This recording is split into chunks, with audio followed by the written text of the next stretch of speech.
In this video, I'll be going over the leadership style of Wendy Jassar, who I interviewed for our leadership consulting group. So how does she describe her leadership philosophy? She describes it as kindness and treating people with respect, as well as leading by doing and never asking someone to do something you are not willing to do yourself. It's the age-old homage of treating the CEO as the same as a janitor, treating the janitor as the CEO. No one is above doing something, and no one is below doing something. So you can, if you are at the bottom but you have a great idea, they want to take that. She believes in talking to everyone the same, giving everyone the respect they deserve, because no one is above anyone. Just because you have a title, in her opinion, doesn't mean anything. It's all about respect and being kind to others.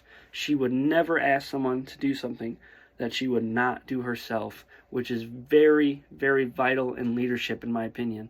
A lot of people today get titles and believe they are too good for something, or believe since they have this title, they don't have to do something. And that is, in my opinion, a bad trait of a leader. So this is a great trait for her philosophy of treating everyone as equals and not asking anyone to do something you wouldn't do yourself.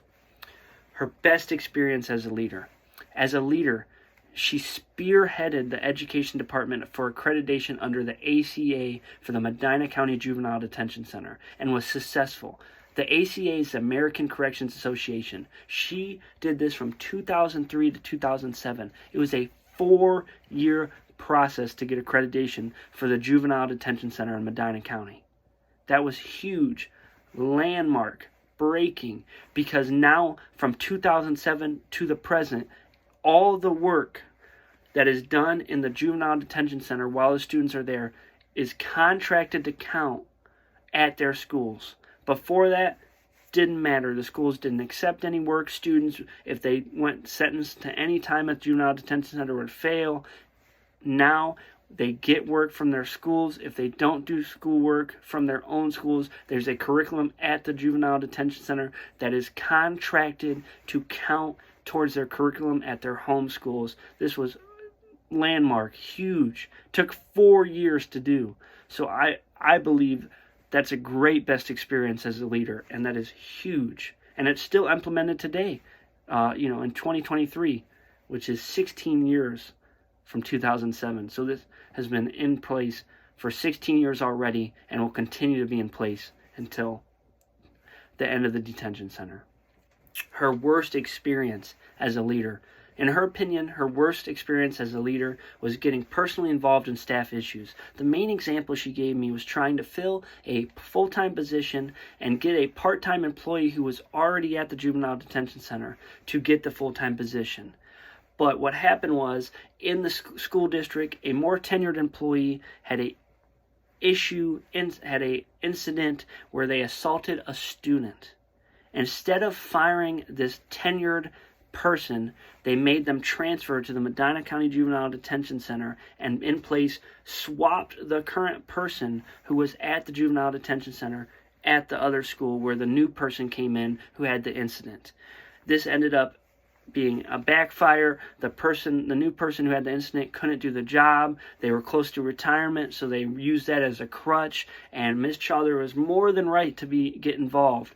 But she did all she could to do it, and in the end, it just didn't transpire, and she had no say in the matter at all. So she just got all worked up and did months and months of work for it to not even matter. So after that, she decided it's best to not be personally or too personally involved in staff issues at the Medina County Juvenile Detention Center, and she says that's helped her with her self-management skills.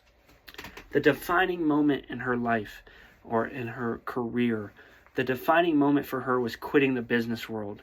Always wanted to be a teacher, but family always encouraged her and pushed her towards business. She always knew that she hated business, and as soon as she had enough bad experiences with employees and personal issues in the business world in Houston, Texas, she moved across the country back to Ohio where she was born and started working on a Master's of Education degree. had no prospects, had nothing to do, just was following a passion within to go towards education.